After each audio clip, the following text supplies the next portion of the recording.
entirely as a politician. As a politician. He was never a Mahatma, and I refuse to call him Mahatma.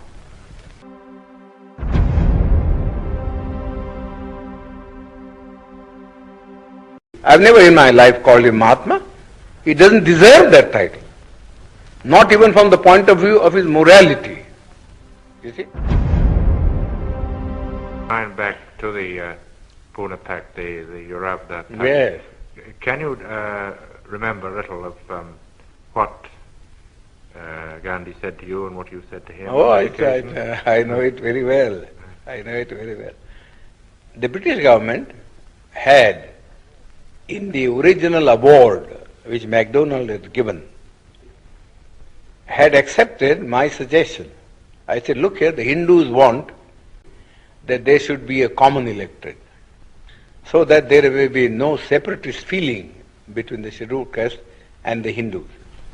We think that if you have a common electorate, we would be submerged, and the nominees of the scheduled caste who would be elected, who would be really slaves of the Hindus, not independent people. Now, I told Mr. Ramsay MacDonald that this is a sort of a thing that he might do. Give us a separate electorate. Give us a separate electorate, and also give us a second vote in the general election, so that Gandhi cannot say that we are separated in point of election. First of all, my contention was this, that for 5 years we live separately from the Hindus, with no kind of intercourse or intercommunication, you see, of a social or a spiritual sort. What can one day's cycle of participation in a common electorate do to remove this hardened crust of separatism which has grown for centuries? It's a foolish thing to think that if two people vote together, you see, in a common polling booth, that their hearts are going to change. It's nothing of the kind. Mr. Gandhi has got this madness in him. Well, let this be satisfied by this kind of a system. Give the untouchables 2 votes and give them a population representation of ratio, so that the weightage would be in terms of votes and not in terms of representatives, so that the Gandhi and others may not complain. That Ramsay MacDonald accepted. The award was really my suggestion. I wrote to him a letter from Naples that this is what I would like him to do, you see, so that there may be no trouble.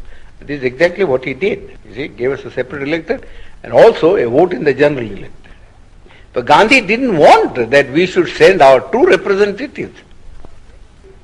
Therefore, he didn't want the separate electorate part of the award, and went on fast. Then they all came to me. They said, well, the British government said, if he agrees to abandon the award, then we have no objection. But we can't abandon the award ourselves. We have given the award, we have taken all things into consideration, and we think this is the basis. You have to read Ramsay MacDonald's letter. It's a very clear statement that we haven't done anything to aggravate the separation. In fact, we are trying to bridge it up by bringing the 2 sections together in a common electoral roll. But Gandhi's object was that we should not get a free, independent representative.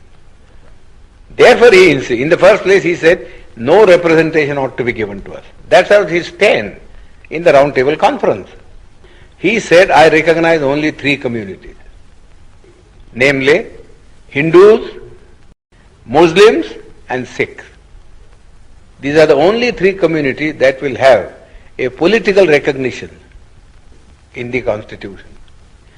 But the Christians or the Anglo-Indians or the scheduled caste will have no place in the Constitution. They must merge themselves in the general community. That was the stand that he had taken.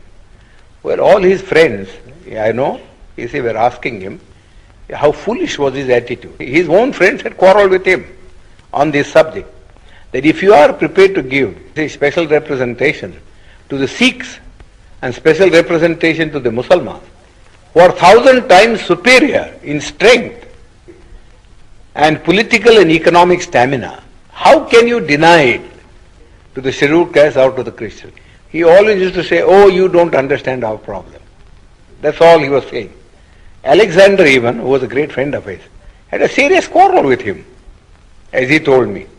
Then that French woman, who was his disciple, I forget her name now, she also had a great quarrel with him. That we don't understand this attitude. Either you say, we won't give anything to anybody. Let there be just a common role. Then we can understand that that's a democratic thing. Go on saying that you will give it to the Muslims and you give it to the Sikhs, but not to the scheduled caste, seems absurd. He could give no answer. He could give no answer. So we suggested this method. He also didn't, in the beginning, when he wrote a letter, he said, no, the scheduled caste should have nothing. No representation. You see. Then his own friend said to him, this was asking for too much. You see, nobody would support you in this matter. Then Malviya and others came to me and said, well, could you not help us to solve this problem? You see, I said, well, I don't want to solve this problem by sacrificing what we have been able to get from the British Premier. So you went to Poona? As I said, I suggested alternative formula. And that formula was that I am not prepared to give up the separate electorate, but I am prepared, you see, to modify the thing in this way, namely that the candidates who would stand in the final election on behalf of the scheduled caste should be first elected by the scheduled caste themselves, sort of a primary election, and that they should elect 4 people, 4, and the 4 then should stand in the general electorate, and let the best one come, see, so that we get some assurance that you don't put up your own nominees, but that we do get people who will express our voice in the parliament. That Mr. Gandhi had to accept, so he accepted that. Of course, we had the benefit of it only in one election, in 1937. There you will see that the Federation swept the poll. Gandhi was not able to get a single candidate of his party elected. Well, did he bargain very hard at the end of his fast? Oh, of course. He bargained and bargained. I said, nothing doing. I am prepared to save your life, provided you do not make hard terms. But I am not going to save your life at the cost of the life of my people. This is too much. How much I have labored in all this, I know very well. And I am not going to sacrifice your whim. I sacrifice our people's interest just for the sake of satisfying. Yours is a whim. How can one day's common election alter the situation? Simply cannot alter the situation. So really he worked entirely as a politician. As a politician. He was never a Mahatma, and I refuse to call him Mahatma. I've never in my life called him Mahatma. He doesn't deserve that title. Not even from the point of view of his morality. You see?